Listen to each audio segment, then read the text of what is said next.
y vamos a abrir nuestro corazón, pero antes quisiera pedirle que nos pongamos de pie y le pidamos a Dios que nos ayude, que nos fortalezca, pero vamos a orar por la gente de Guatemala también, que Dios bendiga sus vidas, que Dios derrame su santa presencia y que nosotros podamos abrir el corazón a la palabra de Dios. Así que vamos a orar, por favor, oremos. Padre, gracias te damos en el nombre de Jesús. Estamos delante de tu santa y divina presencia. Estamos pidiéndote, Dios amado, por mis hermanos que están acá, Señor, por quienes vienen en camino. Señor, yo te ruego porque tú bendigas este servicio de esta mañana, que derrames, Señor, tus bendiciones sobre cada uno de nosotros. Oramos por Guatemala, oramos por esta nación, oramos traiga sanidad, restauración y vida eterna sobre cada uno de los que estamos acá. Señor, te lo pedimos en el nombre de Jesucristo. Señor, te pedimos que la unción del Espíritu Santo descienda sobre cada uno de nosotros en este día. Oramos, Padre Santo, que te muevas, te muestres con gran poder y gloria, Señor, en esta mañana, Padre, y bendice esta palabra y bendice, Dios, a cada uno de los que estamos acá, en el nombre maravilloso de nuestro Señor Jesucristo. Te damos gracias, Señor, y el pueblo de Dios dice un fuerte amén. Amén. Pueden sentarse, hermanos, hermanas. Dios los bendiga en este domingo. Amén, donde la gente dice que Jesús resucitó, pero pues la gente dice, la Biblia dice otra cosa, ¿no? De hecho, Jesús no resucitó el domingo. Amén. Bueno, esa es otra cosa, ¿no? Pero no resucitó el domingo, definitivamente. Entonces, vamos a abrir nuestro corazón y nuestra Biblia en el Evangelio de San Lucas. Amén. San Lucas, capítulo 14.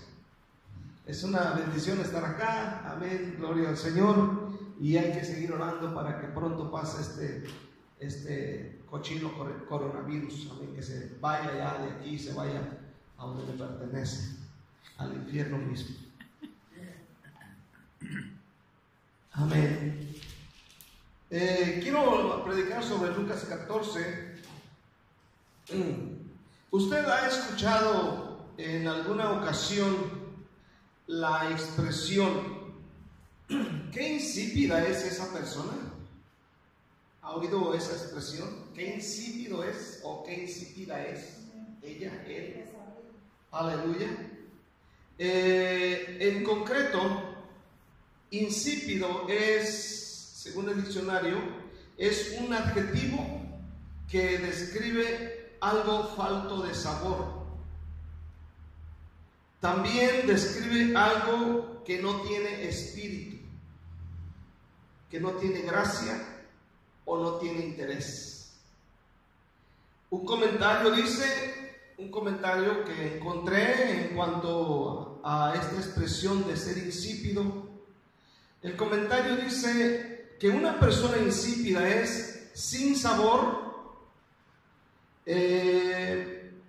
sin emociones, sin exclamaciones, que todo le da igual, que no tiene preferencias, que no tiene interés, que no tiene opinión, que es desabrida.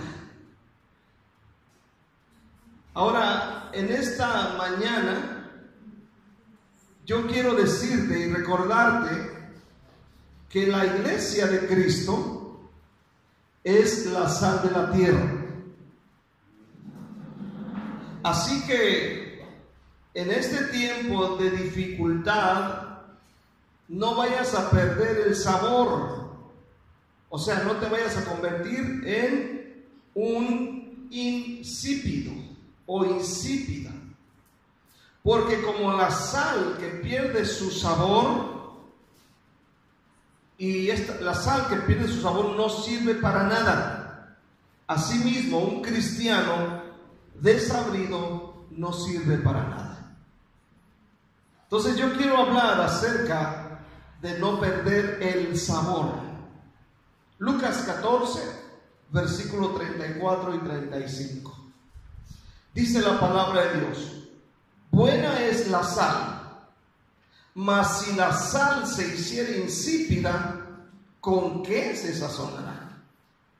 Ni para la tierra ni para el muladar es útil. La arrojan fuera. El que tiene oídos para oír, oiga. Una vez más, buena es la sal, mas si la sal se hiciera insípida, ¿con qué se sazonará? Ni para la tierra ni para el muladar es útil. La arrojan fuera. El que tiene oídos para oír, oiga.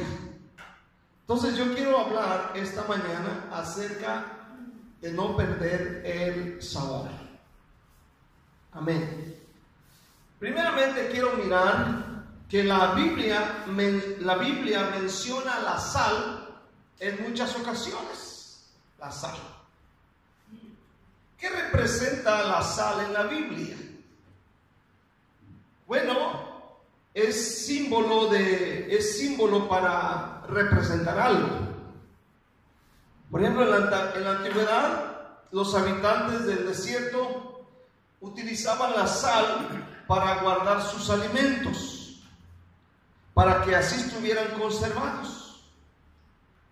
Y yo me acuerdo que allá donde yo vengo, del rancho, pueblo en Jalisco, donde yo soy, antes de que hubiera luz, mi papá a veces mataba venados, animales, o simplemente compraban carne de res, y la carne la salaban, le ponían sal. Lo mismo hacían con el pescado y los animalitos que se mataban en el monte, y se colgaban en un alambre. Ya después de que se secaba la carne o el pescado, se podía utilizar, haciendo recordatorio que en esa época no existía la luz eléctrica y no existían la refrigeración.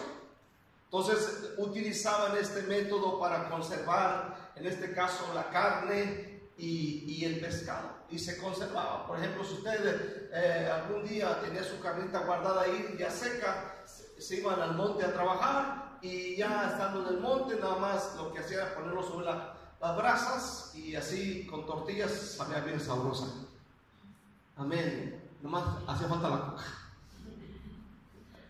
Ahora, los israelitas en el Antiguo Testamento catalogaban la sal a un símbolo de alianza con Dios y con los hombres.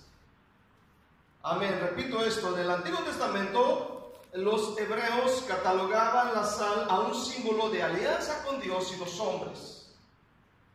Por ejemplo, en el libro de Números, vamos a leer Números, capítulo 18, versículo 19, para mirar algunos ejemplos. Números está en el Antiguo Testamento. Vaya a Génesis y camine para adelante. O sea, con su Biblia, no usted. Número 18, versículo 19. Esto es muy interesante en este día, gloria al Señor. Números 18, 19. Dice: todas las ofrendas elevadas de las cosas santas que los hijos de Israel ofrecieren a Jehová, las he dado para ti y para tus hijos y para tus hijas contigo por estatuto perpetuo. Pacto de sal perpetuo es delante de Jehová, para ti y para tu descendencia contigo. Aquí estamos mirando sobre lo que estamos hablando. Ahora vaya a Segunda de Crónicas, capítulo 13. Segunda de Crónicas, capítulo 13, versículo 1 al 5. Ahorita le explico.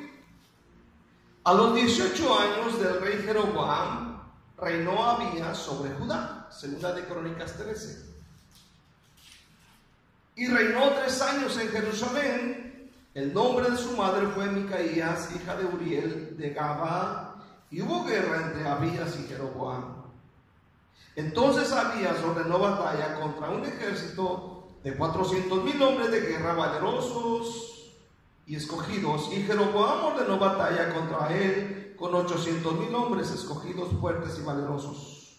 Se levantó Abías sobre el monte de Semaraim, que está en los montes de Efraín, y dijo: oídme, oídme, Jeroboam y todo Israel. Versículo 5, ¿qué tenían que oír? ¿No sabéis vosotros que Jehová, Dios de Israel, dio el reino a David sobre Israel para siempre, a él y a sus hijos, bajo pacto de sal?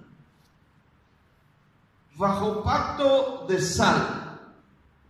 Dijimos al principio que los israelitas catalogaban la sal a un símbolo de alianza con Dios y los hombres. Entonces, el comentario de mi Biblia de estudio dice: pacto de sal. La sal representa preservación, permanencia, y pone de relieve la irrevocabilidad del pacto, o sea, de un pacto duradero. En el libro de Levíticos, capítulo 2, versículo 13, vaya a Levíticos 2, versículo 13: y sazonarás con sal toda ofrenda que presentes, y no harás que falte jamás de tu ofrenda la sal del pacto de tu Dios. En toda ofrenda tuya ofrecerás sal. Las ofrendas, o todas las ofrendas de grano, escucha bien, todas las ofrendas de grano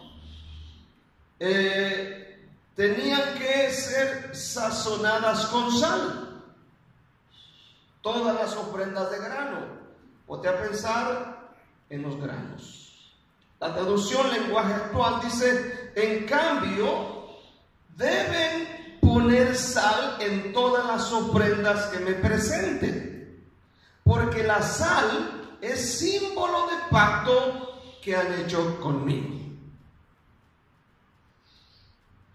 Un día, después de que el profeta Elías fue llevado al cielo, ¿verdad?, quedó el profeta Eliseo junto al río Jordán. ¿Cuántos se acuerdan de esto?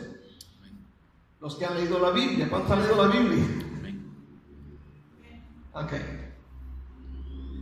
Después de este acontecimiento, cuando Elías fue llevado al cielo, Segunda de Reyes capítulo 2, Eliseo tomó el manto de Elías y gritó: ¿dónde está el Dios de Elías? Y golpeó las aguas. Y cuando él golpeó, se abrió el río. Después Eliseo empezó a caminar y entró a una ciudad que se llamaba Jericó. Segunda de Reyes, en el capítulo 2. Cuando él va entrando ahí a Jericó, los hombres de Jericó se arrimaron con él y le dijeron: profeta, nuestra ciudad está bien, está buena, pero el agua produce muerte. Ahora, en el capítulo 2 sucedió este tremendo acontecimiento.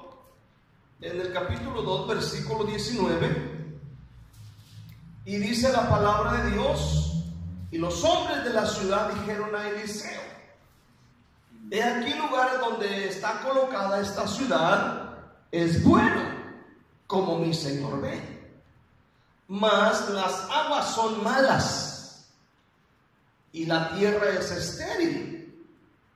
Entonces él dijo: traedme una vasija nueva y poned en ella sal. Y se la trajeron. Y saliendo él a los manantiales de las aguas, echó dentro la sal y dijo: así ha dicho Jehová, yo sané estas aguas, y no habrá más en ellas muerte ni enfermedad. Y fueron sanas las aguas hasta hoy, conforme a la palabra que habló Eliseo. Dice bien, aquí está el profeta, va entrando, va iniciando su ministerio, y entra a esta ciudad, y resulta que los habitantes le dicen: la tierra, el lugar donde está aquí, pues es bueno, pero las aguas son malas. Y lo que él hace es que le pide a los ancianos de allí que trajeran una vasija nueva, me imagino que una vasija de barro, y dijo: pongan en ella sal. Y lo que hace Eliseo es que va a donde están las fuentes, es decir, donde está saliendo el chorro de agua. Y ahí llegó, vació la sal y empezó a profetizar sobre las aguas. Y la Biblia dice que las aguas que producían muerte, ahora esas aguas producían vida. Las aguas fueron sanadas. Este es uno de los, o más bien diríamos, es el segundo milagro que realizó el profeta Eliseo después de que él empezó su ministerio. Las aguas de Jericó eran malas y Eliseo saneó con sal las fuentes de las aguas de esta ciudad, y las aguas fueron sanadas y empezó a producir la tierra. En Ezequiel capítulo 43, léalo conmigo, no me vean, pero yo quiero que aprendan. Porque a veces uno dice, el pastor dijo, pero no decimos, dice la palabra de Dios, ¿verdad? Uno tiene que cerciorarse con la palabra. Amén. Y tenemos que estar apercibidos que dice la palabra de Dios, no que lo digo yo. Lea conmigo Ezequiel capítulo 43, versículo 23 y 24. ¿Qué dice Ezequiel 43, 23, 24? Dice: cuando acabes de expiar, ofrecerás un becerro de la vacada sin defecto y un carnero sin tacha de la manada, y los ofrecerás delante de Jehová, y los sacerdotes echarán sal sobre ellos y los ofrecerán en holocausto a Jehová. Otra vez encontramos aquí, amén, utilizando la sal. Amén. En esta mención de la Biblia, o en esta ocasión, la Biblia hace mención que la sal actúa como un elemento que evita la corrupción y preserva la pureza de la ofrenda. En otras palabras, la sal evitaría que se echara a perder esa carne. Entonces aquí vemos que el profeta está diciendo, amén, acerca de este sacrificio, que tenía que echársele sal, aleluya, a este sacrificio. En el capítulo 16, de ahí mismo, de Ezequiel, hay una mención muy curiosa, a mí me parece demasiado, que yo no sabía, pero que descubro en la palabra. Por eso es bueno leer la Biblia. En Ezequiel capítulo 16, versículos 3 al 4. Ezequiel, fíjate bien. Estamos hablando en primer lugar que la Biblia hace mención de la sal en el Antiguo Testamento. Amén. Ezequiel capítulo 16, versículos 3 y 4. Dice de esta manera: y di, así ha dicho Jehová, el Señor, sobre Jerusalén: tu origen, tu nacimiento, es de la tierra de Canaán. Tu padre fue amorreo y tu madre hetea. Y en cuanto a tu nacimiento, el día que naciste, no fue cortado tu ombligo, ni fuiste lavada con agua para limpiarte, ni salada con sal, ni fuiste envuelta en fajas. Fíjate bien. Aquí vemos el uso medicinal que se le daba a la sal. Y vemos que la sal era usada para desinfectar el cuerpo de un recién nacido. Amén. Aparte dice que se le envolvía con, ¿cómo dice la palabra de Dios? Se le envolvía en su nacimiento, ¿verdad? Aleluya. En fajas. Y estaba mirando sobre esto y cuando Jesús nació, uno encuentra que Jesús fue envuelto en pañales, pero lo que dicen es que José y María sabían que Jesús iba a ser rey y lo envolvieron, dice la Biblia, en pañales, pero lo que significa es que lo envolvieron en unas fajas de lino del cuerpecito, aparte de primero haberlo lavado con sal y luego lo envolvieron. Eso dice el comentario, ¿no? Lo envolvieron, y dice que una de las costumbres era de que envolvían bien al bebito, así bien, así como lo envuelven a veces las mamás a los bebitos, que lo dejan como momias así, dice que así lo dejaban como por 1 o 2 horas así, porque esto era señal de que él sería alguien grande. Ese es un comentario solamente, ¿no? Pero tiene lógica, porque aquí dice que lo envolvían. Aparte de lavarlos con sal, los envolvían. Algo muy tremendo, ¿no? Entonces, aquí hace mención, en el primer punto que vimos, hace mención de la sal y sus diferentes usos, ¿verdad? ¿Para qué se usaban? ¿Para qué? Y usted puede ver en la palabra de Dios, puede encontrar más información sobre esto. Pero quiero ver segundamente, amén, acerca de nosotros. ¿Cuántos dicen amén? Usted y yo, la iglesia, somos la sal. La sal. Dirá usted, pastor, ya estoy salado y está llamada. Bueno, esa es esa parte, ¿no? Pero ¿qué dice Jesús en cuanto a la iglesia? Amén, ya vimos para los usos que se usaba la sal. ¿Y por qué Jesús está diciendo ustedes son la sal? Mateo 5:13, vamos a mirar este versículo. Mateo 5:13, aparte de lo que leímos ahorita en Lucas. Pero vamos a leer en Mateo 5, versículo 13. El Señor Jesús dijo a su gente, ¿cuántos son gente de Dios esta mañana? Dice Jesús, ¿vosotros sois qué? La sal de la tierra. Amén. Vosotros sois la sal de la tierra. Si la sal se desvaneciere, ¿con qué será salada? No sirve más para nada, sino para ser echada afuera y pisada por los hombres. Hollada significa pisar, pisotear. Ahora, ¿para qué sirve la sal? Yo compré una bolsita de sal. Esta cuesta un quetzal, La bolsita de sal cuesta un quetzal. ¿Para qué sirve la sal?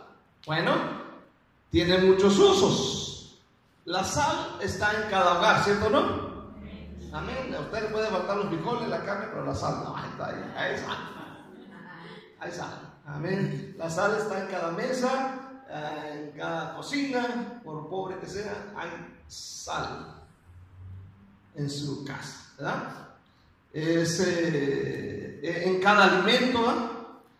La sal está en cada alimento. Usted no puede disfrutar y comerse el pollo, el churrasco, el caldo de res, el arroz, sin ponerle sal, ¿verdad? Usted cada vez que come o va a comer, por muy buena que esté la comida y muy rica, pero si está desabrida, dice, qué desabrida está la carne o qué desabrida está esta comida.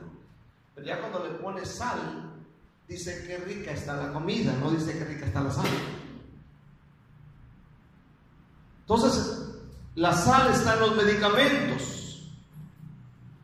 En los medicamentos, por ejemplo, los sueros y inyecciones y tantas otras cosas. Está en el agua que bebemos. El agua contiene sal. ¿Cuántos dicen amén? Amén. Aleluya. El agua está en el mar, en esos, usted sabe, en el mar, gloria al Señor. La sal está en nuestra piel. Si usted se da una lambidilla ahí en su mano, está su piel salada. Amén, su piel está salada, sus lágrimas son saladas, sus mosquitos son salados, ¿cierto o no? Aleluya. Sus lágrimas son saladas, su sudor es salado. Amén, aleluya. Todo tiene sal. Ahora, ¿qué quiso decir Jesús cuando les dijo a sus discípulos, vosotros sois la sal de la tierra? ¿Qué dijo? ¿Qué quiso decir? ¿Acaso quiso decir, ustedes serán muy buenas personas que van a ir al templo cada domingo y van a llevar 3 quetzales de ofrenda y van a cantar 3 coritos? Y luego se van a su casa, se sientan y se ponen a ver la novela. ¿Quiso decir eso el Señor? Sean buenas personas, lindas personas. Vayan y trabajen, regresen a su casa, se acuestan a ver el celular, a ver cuántos muertos hay por el coronavirus y luego se informan. ¿Quiso decir esto? No, no quiso decir nada de esto. ¿Qué quiso decir entonces el Señor? Bueno, lo que significa, alguien a quien el Señor le dice que es la sal de la tierra, está diciendo que es una persona que tiene integridad en sus palabras. Amén, que tiene integridad en sus palabras. Una persona íntegra es aquella que hace lo correcto y no solo para sí, sino también para otros. Amén, aleluya, sin causar daño a otras personas. Es lo que les está diciendo. Ustedes son la sal de la tierra, son personas, amén, son llamadas a ser íntegras en sus palabras, amén, aleluya, son personas que hacen lo correcto y no solamente para sí, sino para los demás, pero sin dañar a nadie. Amén, amén. Íntegro, perdone, ser la sal significa hablar la verdad, hablar verdad. ¿Cuánto dicen amén? Porque estamos en un mundo, hermano, que se envuelve, todo es mentira. Usted va a hacer un negocio, es una mentira. Usted va a comprar algo, le echan mentiras. Amén, todo en el mundo se envuelve, hermano, en mentiras. Y Jesús está diciendo, si ustedes van a hacer la sal, tienen que hablar la verdad. La verdad, dice la palabra de Dios, conocerá la verdad y la verdad te hará libre. Significa que la mentira ata a un ser humano. Aleluya, entonces ser la sal significa hablar correctamente. O sea, tienes que cuidar lo que hablas y a quién se lo dices y cómo lo dices. Tienes que cuidar muchas veces estas palabras. ¿Cuándo se equivocan en esto? A veces uno la cajetea, híjole, ¿para qué la cajetea esa feo? La regué. Ahora usted hace lo que dice y dice lo que hace. Eso significa ser persona que es la sal. El auténtico cristiano tiene o puede dar sabor a este mundo. Amén. El auténtico cristiano es el que le pone el sabor a este mundo. Amén. Aleluya. Y podemos ser, como dicen por ahí, ser factores de cambio y agentes conservantes. Así como se usaba la sal. Amén, en la Biblia. ¿Con qué fin se hacía? ¿Con qué propósito? El que es sal le da sabor a la vida de otras personas. Recordemos que la sal actúa silenciosamente, no hace un escándalo. Usted le pone sal a los frijoles y todo se hace salado. O sea, actúa silenciosamente. Aleluya. Entonces usted puede darle sabor a la vida de otras personas. Si usted es sal, usted le pone el sabor a la vida de otra persona. Pero si usted no es la sal, si usted tiene amargura, lo único que va a transmitir es amargura a los demás. Porque hay personas que no son la sal, son amargura. Igual la amargura se transmite, como las mismas malas actitudes, ¿verdad? Aleluya, la sal así trabaja. Aleluya. Entonces usted puede darle sabor a este mundo desabrido. Aleluya. Usted puede ser el ejemplo, dar el ejemplo de ayudar, de demostrar lo que Dios puede hacer en las vidas de otras personas. Entonces en esta mañana, hermano, la iglesia es la solución a este mundo enfermo, a este mundo desabrido. O sea, ahora piensen en esto, hermano, para lo que se usa la sal. Medite en esto, hermano. Amén. La sal no es una maldición en el ser humano, es una bendición. Usted come pan y tiene sal. Usted va a cualquier lugar y hay sal. La sal es una bendición.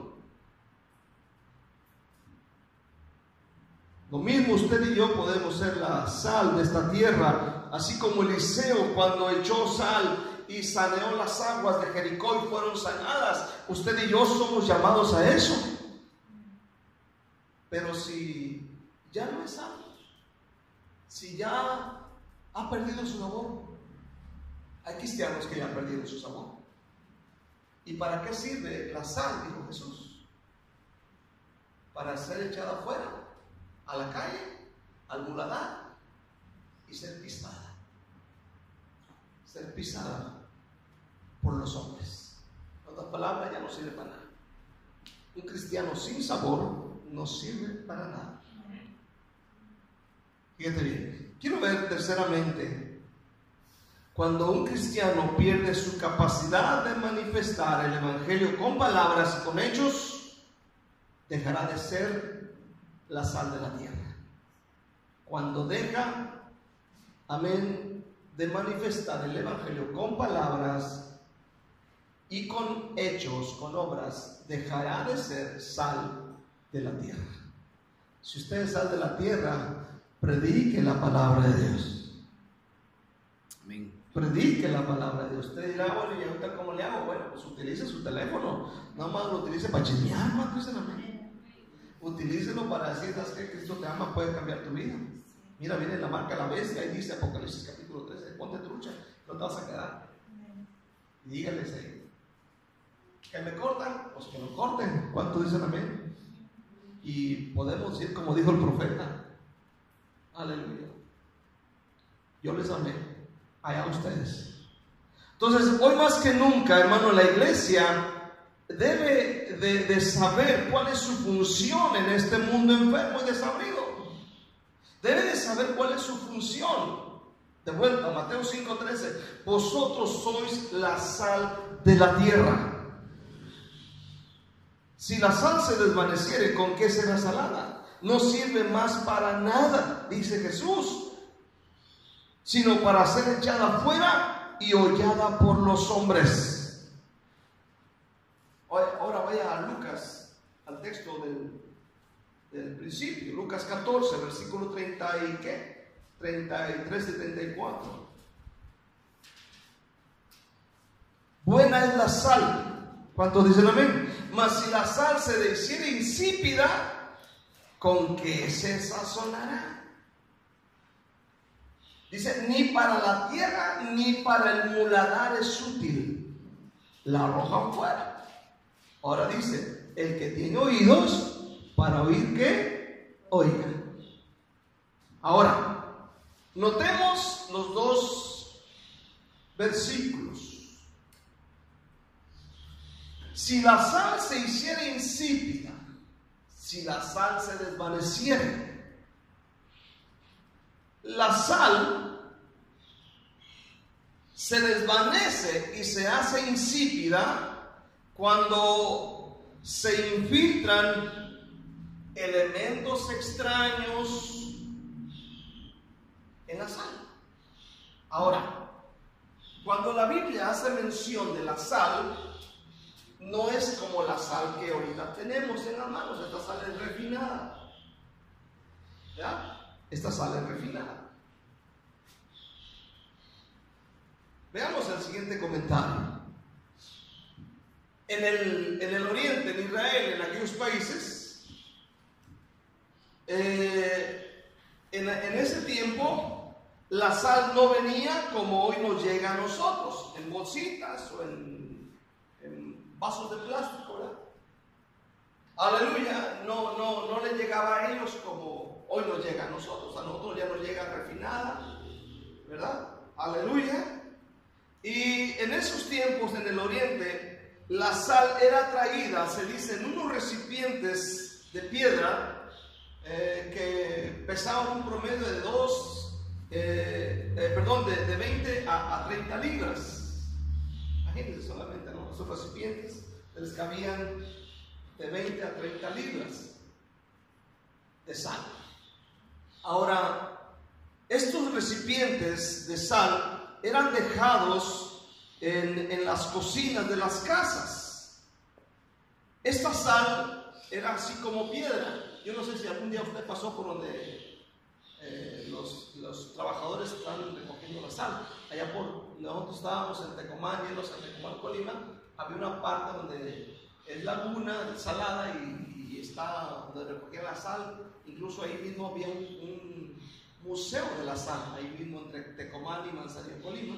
Y ahí pasaba uno y miraba a los trabajadores recogiendo la sal con unos palos así y amontonándola, montones grandotes.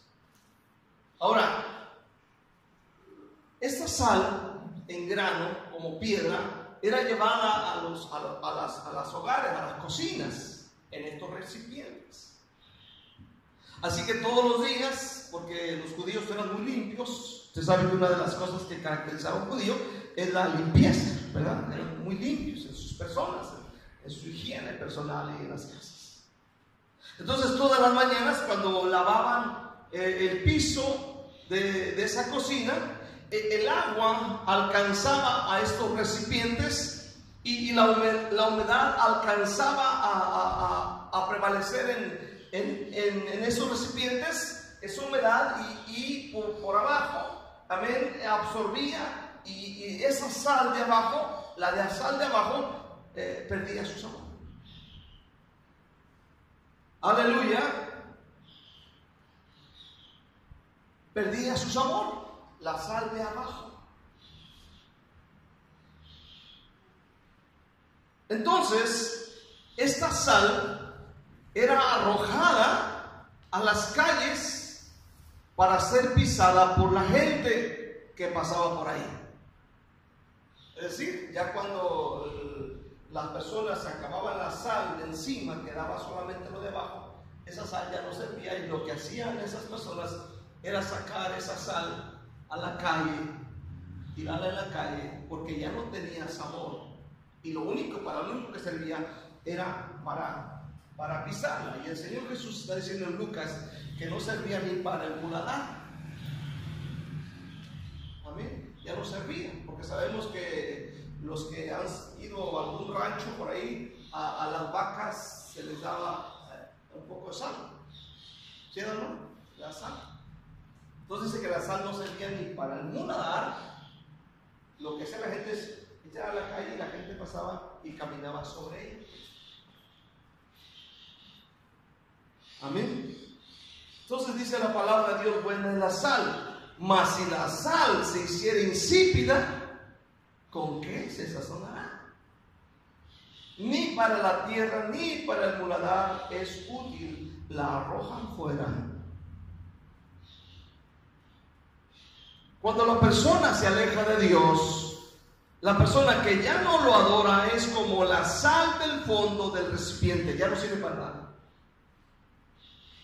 Cuando nos alejamos de la palabra de Dios, nuestra sal es desvanecida por la humedad del mundo. No podemos, hermanos, darnos el lujo de ser la sal del fondo, porque para lo único que sirve es para ser pisoteada. Eso le pasa a la gente que se aleja de Dios. Eso nos pasa cuando nos alejamos de la presencia de Dios. Por eso nuestra insistencia, hermano, amén, a siempre estar buscando a Dios, porque somos el remedio para este mundo. Pero si perdemos el sabor, ya no servimos para nada. Hoy, hermano, hay personas, no hay persona más criticada que la que profesa ser cristiana y se conduce de otra forma. Y por esa razón muchas personas ya no creen en estos cristianos, porque estos cristianos han perdido el sabor. El sabor ya lo perdieron definitivamente. Gloria al Señor. Entonces, en esta mañana el llamado es, hermano, a no perder el sabor en medio de lo que está pasando en el mundo, porque ahorita muchos cristianos han perdido el sabor. Amén. ya se les acabó el sabor y tenemos que tener cuidado. Somos llamados a esto. Quiero terminar con Colosenses capítulo 4, versículo 6. Colosenses 4, versículo 6. Espero que este le ayude y enriquezca su intelecto, su mente. Colosenses 4, versículo 6. El apóstol Pablo aconseja estas palabras, dice: sea vuestra palabra siempre con gracia, sazonada con sal, para que sepáis cómo debéis responder a cada uno. Entonces entendemos el uso de la sal. ¿Para qué sirve la sal? ¿Y qué quiso decir Jesús cuando habló de que somos la sal? ¿Y qué quiso decir cuando dice, cuando la sal pierde su sabor y se hace insípida? Ya no sirve para nada. Pero Pablo está aconsejando que cuando hablemos, dice la palabra de Dios, sean vuestras palabras siempre con gracia, sazonadas con sal. ¿Qué quiere decir? Que yo debo llevar una bolsa de sal en la mano. No me malinterprete cuando dicen amén. Dice sazonada. Entonces la palabra deben ser palabras íntegras. Nuestra palabra deben ser saladas, sazonadas con sal. Hablar verdad en amor. ¿Cuántos dicen amén? No se nos olvide que somos cristianos en medio del coronavirus. Amén, somos hijos de Dios. Amén. Aleluya. Debe haber honestidad. Es lo que Pablo está diciendo. Honestidad. Íntegros. No perder la cabeza. Yo ayer escuchaba la noticia de unas personas que perdieron su cabeza. Incluso un hombre llegó a matar ahí a unas personas con un machete en la casa. Hay gente que está perdiendo la cabeza. Se dice que ahorita están aumentando los problemas dentro de las casas por el encierro, por causa de la economía que no ajusta. Y esto puede dañarnos a nosotros. Amén. Así que necesitamos ser sabios. Cuando dicen amén, ser sabios. Sabiduría, buscar al Señor. Hermanos, si no hay esto es porque ya perdimos el sabor y somos insípidos y finalmente no serviremos para nada. Dice la palabra: ustedes son la sal. Pero si la sal pierde su sabor, ya no sirve para nada. Para nada. Podrá seguir siendo blanca, pero ya no sirve. Podrá seguir llamándose sal, pero ya no sirve. Podrá seguir llamándose cristiano, pero ya no sirve. Lo único que sirve, dice, es para ser pisoteada por los hombres. Qué tremendo, ¿no? Entonces, hagamos como lo que decimos que somos. Somos hijos de Dios, somos la iglesia de Dios. Así que, a poner en práctica la palabra de Dios. Somos la sal de la tierra. De eso, preocúpate por llegar a tu casa y decir: yo soy la sal de la tierra. Yo soy bendición. Porque la sal, esto, por muy rica y que muy que esté la comida, si no tiene esto, tú dices: qué mal supo la comida. Parece comida de diabéticos, ¿verdad? Sin sal. Amén. Usted como hace un pepino sin sal, dice: está bien mal el pepino, pero póngale usted salecita y dice: qué rico sabe el pepino, ¿verdad? Y con limón, más bueno. Vamos a orar. ¿Qué le parece esta mañana? Somos la sal, no los salados, la sal de la tierra, la sal de Guatemala, la sal de nuestra nación. Así que vamos a orar, vamos a ponernos de